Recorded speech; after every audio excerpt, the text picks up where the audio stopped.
Hello అందరికీ అందరూ ఎలా ఉన్నారు? ఈరోజు నేను మీ ముందుకి ఒక మంచి స్నాక్ రెసిపీతో వచ్చేసానండి. సో స్కూల్ నుంచి వచ్చిన పిల్లలకి ఏం పెట్టాలా అని కన్ఫ్యూజన్లో ఉండే మదర్స్కి ఇది బాగా హెల్ప్ అవుతుంది. మస్ట్ అండ్ షుడ్ ట్రై చేయండి. దీనికోసం మనకు కావాల్సిన 3 ఇంగ్రీడియంట్స్ అటుకులు, బొంబాయి రవ్వ అండ్ పెరుగు. నేను చూపిస్తున్న విధంగా 2 కప్స్ని అటుకులు తీసుకుంటే దానికి 1 కప్ బొంబాయి రవ్వ అండ్ 1 కప్ పెరుగు కావాలండి. 2:1 రేషియోలో మూడింటిని అటుకుల్ని ఫస్ట్ బాగా వాష్ చేసుకోండి.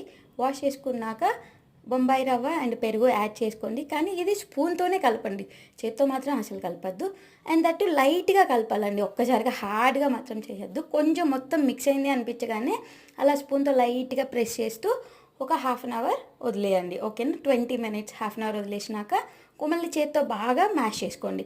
మ్యాష్ చేసుకున్నాక ఇదిగోండి క్యారెట్ తురుము, కొంచెం పచ్చిమిర్చి, కొంచెం కారం అండ్ కొంచెం ఉప్పు వేసేసి మొత్తం బాగా కలుపుకోండి. ఇంకా దీంట్లో మీరు కొత్తిమీర ఏదైనా యాడ్ చేసుకోవచ్చండి. నేను మునుగాడి కోసం కూడా ట్రై చేస్తున్నాను కాబట్టి నేను కొత్తిమీర అవి వేయలేదు.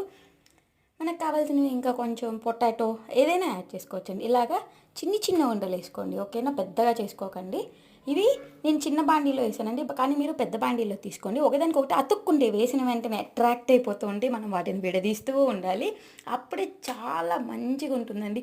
ఆ బొంబాయి రవ్వలో ఉన్న క్రిస్పీనెస్, అటుకుల్లో ఉన్న క్రిస్పీనెస్ మొత్తం నీట్గా తెలుస్తుందండి. ఇది కూడా మా మునుగాడు కూడా టేస్ట్ చేస్తున్నారు చూడండి. మీరు ట్రై చేసి ఎలా ఉందో కామెంట్ చేయండి. బై.